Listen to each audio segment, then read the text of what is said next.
إن الحمد لله نحمده ونستعينه ونستغفره ونعوذ بالله من شرور أنفسنا ومن سيئات أعمالنا من يهده الله فلا مضل له ومن يضلل فلا هادي له وأشهد أن لا إله إلا الله وحده لا شريك له وأشهد أن محمدا عبده ورسوله يا أيها الذين آمنوا اتقوا الله حق تقاته ولا تموتن إلا وأنتم مسلمون يا أيها الناس اتقوا ربكم الذي خلقكم من نفس واحدة وخلق منها زوجها وبث منهما رجالا كثيرا ونساء واتقوا الله الذي تساءلون به والأرحام إن الله كان عليكم رقيبا يا أيها الذين آمنوا اتقوا الله وقولوا قولا سديدا يصلح لكم أعمالكم ويغفر لكم ذنوبكم ومن يطع الله ورسوله فقد فاز فوزا عظيما أما بعد فإن خير الحديث كتاب الله وخير الهدي هدي محمد صلى الله عليه وسلم وشر الأمور محدثاتها وكل محدثة بدعة وكل بدعة ضلالة وكل ضلالة في النار فأعوذ بالله السميع العليم من الشيطان الرجيم من همزه ونفخه ونفسه بسم الله الرحمن الرحيم قاف والقرآن المجيد بل عجبوا أن جاءهم منذر منهم فقال الكافرون هذا شيء عجيب أإذا متنا وكنا ترابا ذلك رجع بعيد قد علمنا ما تنقص الأرض منهم وعندنا كتاب حفيظ وقال عز وجل في موضع آخر إن عدة الشهور عند الله 12 شهرا في كتاب الله يوم خلق السماوات والأرض منها 4 حرم ذلك الدين القيم فلا تظلموا فيهن أنفسكم. محترم بزرگان دین، ملت اسلامیہ کے نوجوان ساتھیوں، پردہ نشین خواتین اکرام، تمام قسم کی حمد و ثنا کبریائی بڑائی اللہ وحدہ لا شریک کے لیے لائق و زیبا ہے۔ اس کے بعد لاکھوں کروڑوں درود و سلام ہوں تمام انبیاء اکرام پر، خصوصاً ہمارے آخری نبی جناب محمد الرسول اللہ صلی اللہ علیہ وسلم پر۔ حضرات، ابھی خطبہ مسنونہ کے بعد سورہ توبہ کی آیت نمبر 36 میں نے آپ کے سامنے پڑھی۔ جیسا کہ ہم لوگ جانتے ہیں کہ ابھی جس مہینے سے ہم لوگ گزر رہے ہیں، جن ایام سے ہم لوگ گزر رہے ہیں، یہ ماہ محرم کے ابتدائی ایام ہیں، ماہ محرم کا آغاز ہے۔ اور ماہ محرم یہ بڑا فضیلت والا مہینہ ہے۔ یہ اس کی فضیلت اس لیے ہے کہ اللہ رب العالمین نے اسے ان 4 حرمت والے مہینوں میں سے قرار دیا جن میں قتل جائز نہیں ہے، جن میں لڑائی جھگڑے جائز نہیں ہیں، جن میں جنگ و جدال کو ناجائز قرار دیا گیا ہے۔ اور اللہ رب العالمین نے اس مہینے کی فضیلت اس چیز سے بھی معلوم ہوتی ہے کہ اس ماہ سے، اس مہینے سے اسلامی کیلنڈر کا آغاز ہوتا ہے، اسلامی سال کا آغاز ہوتا ہے۔ تو ان تمام چیزوں کی وجہ سے کئی ساری شرعی فضیلتیں بھی ہیں اور کئی سارے تاریخی واقعات بھی یہ مہینہ اپنے اندر سمائے ہوئے ہیں۔ اللہ رب العالمین نے سورہ توبہ کی اس آیت میں بیان کیا کہ ان عدت الشہور عند اللہ، کہ بے شک اللہ رب العالمین کے نزدیک مہینوں کی تعداد، مہینوں کی گنتی 12 ہے۔ 12 شہرن فی کتاب اللہ یوم خلق السماوات والارض، اللہ رب العالمین کی کتاب میں جب سے اللہ نے زمین اور آسمان کو پیدا کیا مہینوں کی تعداد 12 ہے۔ منہا 4 حرم، اس میں سے 4 مہینے ایسے ہیں جو حرمت والے مہینے ہیں، جن کا احترام کیا جائے گا۔ اور احادیث کے اندر ان 4 مہینوں کی جو تفصیل بتائی گئی ہے، اس میں سے 3 ایسے ہیں کہ 3 متوالیات، 3 مہینے پے در پے آنے والے ہیں، لگاتار آنے والے ہیں، ذوالقعدہ، ذوالحجہ اور محرم۔ ذوالحجہ بھی اس سے پہلے جو قربانی کے ایام گزرے، قربانی والا جو مہینہ گزرا وہ ذوالحجہ تھا، یہ ماہ محرم ہے۔ تو 3 مہینے برابر لگاتار آنے والے، اور چوتھا مہینہ یہ رجب کا مہینہ ہے۔ تو یہ 4 مہینے ایسے ہیں جنہیں اللہ رب العالمین نے حرمت والے مہینے قرار دیے، جن میں سے ایک یہ ماہ محرم ہے۔ اور ماہ محرم کی فضیلت، اہمیت اسی وجہ سے ہے کہ اس سے اسلامی سال کا آغاز ہوتا ہے، اور دوسری چیز اللہ رب العالمین نے احادیث کے اندر اسے شہر اللہ بتایا گیا ہے۔ قرآن کے اندر کعبۃ اللہ کو بیت اللہ کہا گیا۔ بیت اللہ یعنی روئے زمین پر جتنے بھی گھر موجود ہیں یہ سارے کے سارے اللہ رب العالمین کے گھر ہیں، سارے کے سارے بیت اللہ ہیں۔ لیکن قرآن مجید میں اللہ رب العالمین نے خانہ کعبہ کو بیت اللہ کہا۔ یہ کس وجہ سے؟ یہ خانہ کعبہ کی اس عظیم جو مکے کے اندر موجود ہے اس کی عظمت کو بتاتے ہیں۔ سارے گھر اللہ کے ہیں، مگر بیت اللہ کعبۃ اللہ کی اہمیت اور اس کی عظمت کچھ الگ ہی ہے۔ اسی طرح سارے مہینے اللہ کے ہیں، یہ 12 مہینے بھی اللہ کے ہیں، لیکن احادیث کے اندر اسے شہر اللہ کہا گیا ہے، یعنی اللہ کا مہینہ۔ مطلب یہ ہوا کہ اس مہینے کی یہ فضیلت کو بیان کرتا ہے۔ حضرات، ماہ محرم میں ابھی ہم لوگ داخل ہو چکے ہیں، انہی ایام سے ہم لوگ گزر رہے ہیں۔ آج کے اس خطبہ جمعہ کے اندر ماہ محرم کے اندر کیا اعمال ہمیں کرنے ہیں، کن چیزوں سے ہمیں بچنا ہے، کیا چیزیں ہمیں کرنی ہیں اور کن اعمال سے ہمیں بچنا ہے، انشاءاللہ آج کے اس خطبے میں کچھ چیزیں میں آپ کے سامنے رکھنے کی کوشش کروں گا۔ سب سے پہلی چیز، ماہ محرم کا آغاز ہوا، آغاز ہونے کے ناطے ایک عقل سے سمجھ میں آنے والی بات یہ ہے کہ اپنے نفسوں کا محاسبہ کریں، اپنی ذات کا محاسبہ کریں۔ حاسبوا انفسکم قبل ان تحاسبوا، کہ اپنے نفسوں کا حساب لگاؤ اس سے پہلے کہ تمہارا حساب لگا دیا جائے، یعنی تم سے سوال کیا جائے اس سے پہلے تم اپنے نفسوں کا حساب لگا لو۔ دیکھو، جیسے ہی سال شروع ہوتا ہے، انسٹیٹیوشنز اٹھا لو، ادارے اٹھا لو، کمپنیاں اٹھا لو، ایک بزنس کے چیزیں اٹھا لو، کیا کرتے ہیں بزنس والا؟ کتنا انویسٹمنٹ کرنا ہے، کتنا پروفٹ گین کرنا ہے۔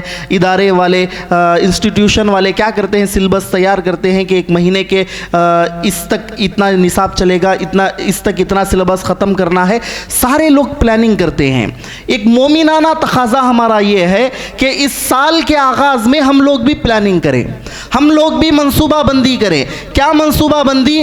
کہ گزشتہ سال مجھ سے جو چیزیں عبادتوں کے اندر کمی رہ گئی ہے، لوگوں کے ساتھ معاملات میں جو کمی بیشی میرے ساتھ رہ گئی ہے، جو کچھ غلط کام میں گزشتہ سال کیا تھا، انشاءاللہ اس سال کے آغاز سے میں نیت کرتا ہوں کہ ان تمام چیزوں پر میں سدھار لے کر آ جاؤں گا، ان تمام چیزوں کو ہے نا میں ان تمام چیزوں کی اصلاح کر لوں گا۔ یہ محاسبہ اپنے نفس کا کرے، اور سال کے ابتدا میں پلاننگ کریں کہ مجھے اب کیا دینی لاحیے سے، دینی لحاظ سے کیا کچھ کرنا ہے، کیسی کمیاں میرے اندر تھی، اور کن اعمال، میرے اپنے اعمال میں زیادتی کے لیے، جنت سے اور زیادہ قریب ہونے کے لیے، اللہ سے قریب ہونے کے لیے میں کیا کچھ اعمال کر سکتا ہوں، اس کا حساب لگائیں، اس کی منصوبہ بندی کرے، اس کی پلاننگ کرے۔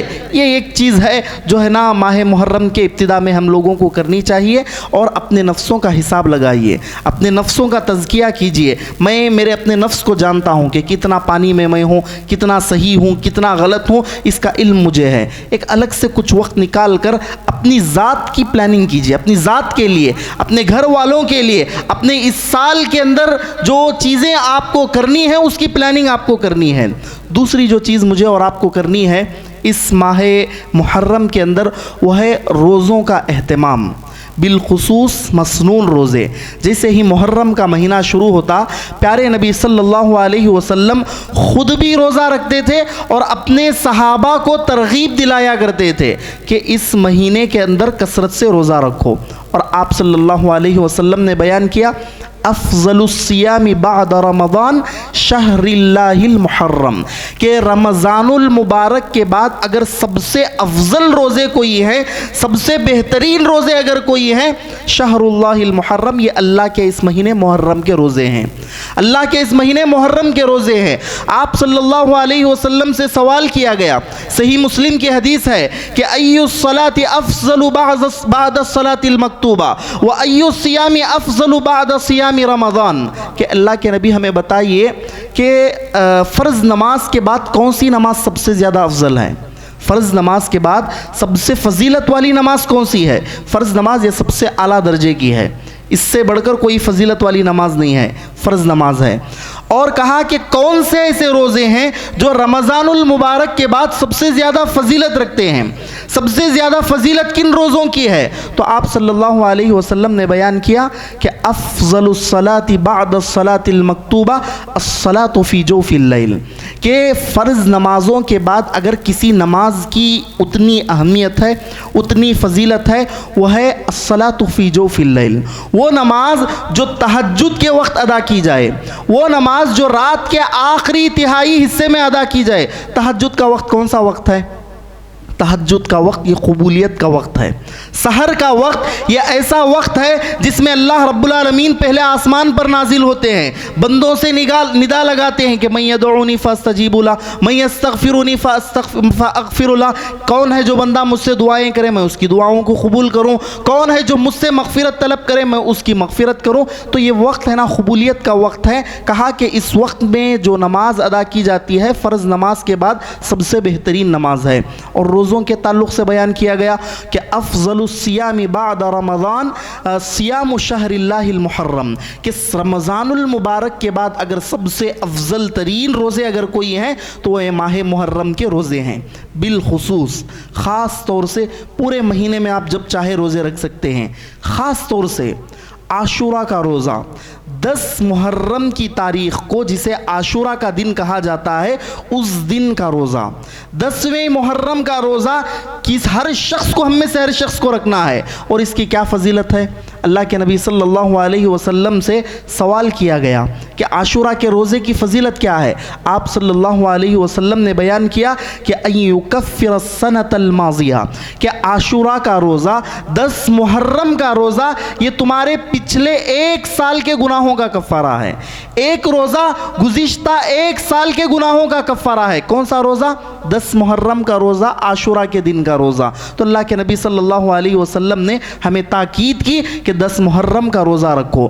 اور اس روزے کا ابتدا کیسے ہوئی؟ جب اللہ کے نبی صلی اللہ علیہ وسلم مدینہ تشریف لائے، آپ نے کچھ یہودیوں کو دیکھا۔ یہودی کیا کر رہے ہیں؟ 10ویں محرم کو روزہ رکھ رہے ہیں۔ آپ صلی اللہ علیہ وسلم نے سوال کیا، ما ھذا اليوم الذی تصومون، کہ یہ کون سا دن ہے جس میں تم روزے رکھ رہے ہو؟ یعنی 10 محرم کو روزہ رکھنے کی وجہ آپ نے یہودیوں سے پوچھی۔ تو یہودیوں نے کہا کہ ھذا یوم عظیم، یہ بڑا عظیم دن ہے، اس لیے عظیم ہے کہ انجى اللہ فیہ موسیٰ وقومہ، اللہ رب العالمین نے اس دن حضرت موسیٰ اور ان کی قوم کو نجات دی۔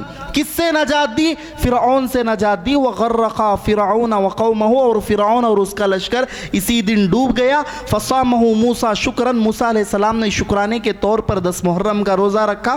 فنحن نصوم، ہم بھی اس دن روزہ رکھتے ہیں۔ آپ صلی اللہ علیہ وسلم نے کیا بیان کیا کہ فنحن احق و اولی بموسیٰ منکم، ارے موسیٰ علیہ السلام سے تم سے زیادہ ہم قریب ہیں، تم سے زیادہ ہم ان کے حقدار ہیں، تو ہم بھی اس دن روزہ رکھیں گے۔ اور آپ نے عبادت میں بھی مخالفت کا حکم دیا۔ کیا کہا کہ آج میں 10 محرم کا روزہ رکھ رہا ہوں اس سال، اگر اللہ رب العالمین نے میری سانسیں باقی رکھی، اگلا سال اگر مجھے ملا، اگلا محرم اگر مجھے ملا، تو میں 9 تاریخ کا بھی روزہ رکھوں گا، یعنی 9 اور 10 دونوں کا روزہ ملا کر رکھوں گا۔ کس لیے ملا کر رکھوں گا؟ تاکہ یہودیوں کی مخالفت ہو سکے، یہودیوں کی مخالفت ہو سکے۔ عبادت کے اندر بھی اللہ کے نبی صلی اللہ علیہ وسلم نے اپنا ایک کلچر بیان، اپنا ایک طریقہ دیا، اپنا اسی لیے اسلامک کلچر ہمیں سکھایا گیا ہے، کھانے پینے کے آداب سے لے کر ہر چیز کے آداب اللہ کے نبی صلی اللہ علیہ وسلم نے سکھائے، اور آج ہم ہیں کہ یہودیوں نصرانیوں کے نقش قدم پر چلنے کی کوشش کرتے ہیں۔ ہمارا اپنا طریقہ ہمیں گراں گزرتا ہے، ہماری اپنی تعلیمات پر عمل کرنے میں ہمیں شرم محسوس ہوتی ہے، ہمیں عار محسوس ہوتی ہے، جبکہ اللہ کے نبی صلی اللہ علیہ وسلم نے ہمیں ہر چیزوں میں ہر چیز کی تعلیمات دے دی، ہمارا اپنا کلچر دیا، ہمارا اپنا ہے نا ماحول دیا، ہمیں یہ ہر چیز کی تعلیمات اللہ کے نبی صلی اللہ علیہ وسلم نے واضح انداز میں سکھا دی۔ تو ماہ محرم کے اندر جو سب سے اہم کام جو کرنا ہے، اور یہ ترتیب یاد رکھیں، جو 10ویں محرم کو بار بار جو میں منشن کر رہا ہوں، بار بار جو میں اشارہ آپ کو دے رہا ہوں، 10ویں تاریخ کا اللہ کے نبی صلی اللہ علیہ وسلم کا عمل کیا تھا کہ آپ اس دن روزہ رکھتے تھے، اور اس روزے کی فضیلت آپ نے گزشتہ 1 سال کے گناہوں کا کفارہ بیان کیا ہے۔ یہ ہے محرم کے تعلق سے ایک فضیلت کہ اس مہینے کے اندر ہم لوگ کیا کریں گے، روزوں کا اہتمام کریں گے۔ اسی طرح جو چیزیں ہمیں ماہ محرم کے اندر ایک جو چیزیں دیکھنے میں نظر آتی ہیں، اس میں سے ایک تیسرا کام جو ہمیں کرنا ہے وہ اپنے صحابہ اکرام رضوان اللہ علیہم اجمعین کا دفاع کرنا ہے۔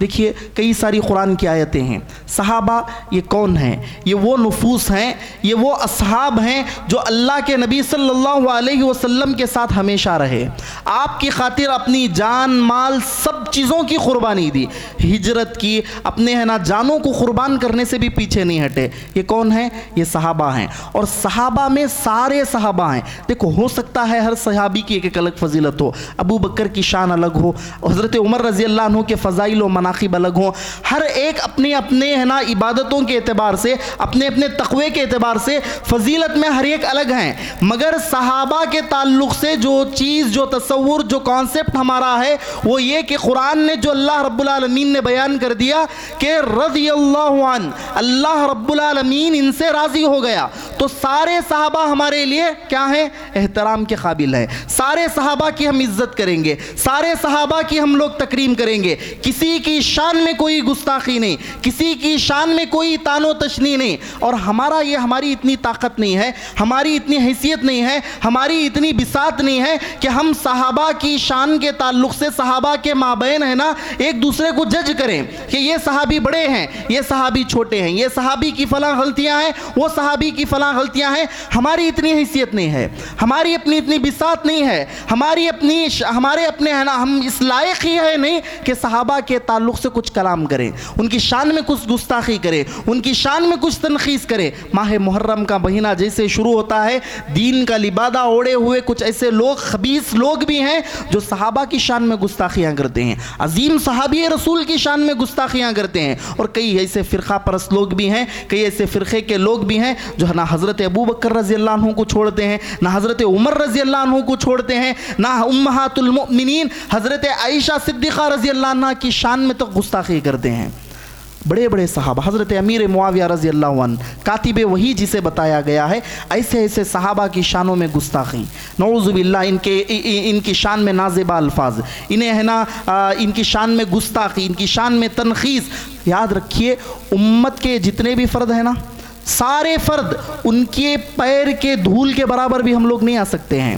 اگر ہے نا وہ چھوٹا موٹا صدقہ کریں، صحابہ ایک چھوٹے سے چھوٹے صحابہ کے درجے تک بھی ہم لوگ نہیں پہنچ سکتے ہیں۔ احد پہاڑ کے برابر بھی ہم لوگ اگر سونا خرچ کر دیں، صحابہ کی ایک ایک نیکیوں تک ہم لوگ نہیں پہنچ سکتے، ہماری اتنی حیثیت نہیں ہے، ہم ہے نا بہت دین میں بہت کچے ہیں۔ وہ اللہ کے نبی صلی اللہ علیہ وسلم کے اصحاب تھے، ان کی عزت ہمیں کرنی ہے، اسی لیے قرآن نے یہ کہا کہ فَإِنْ آمَنُوا بِمِثْلِ مَا آمَنْتُمْ بِهِ فَقَدِ اهْتَدَوْا۔ سورہ بقرہ میں اللہ نے کیا بیان کیا کہ اگر تمہارا ایمان صحابہ کے ایمان کی طرح ہوگا، تمہارا طریقہ صحابہ کے طریقے کے مطابق ہوگا، اور صحابہ میں نام نہیں، صحابہ مطلب سارے اللہ کے نبی صلی اللہ علیہ وسلم کے اصحاب، اگر ان کے ایمان کی طرح ہمارا ایمان ہے، فَقَدِ اهْتَدَوْا، تو تم ہدایت یافتہ ہو، تو تم ہدایت یافتہ ہو، تو تم کامیاب ہو۔ اور صحابہ کی شان میں جو لوگ گستاخی کرتے ہیں، جو مسلمان کہلاتے ہوئے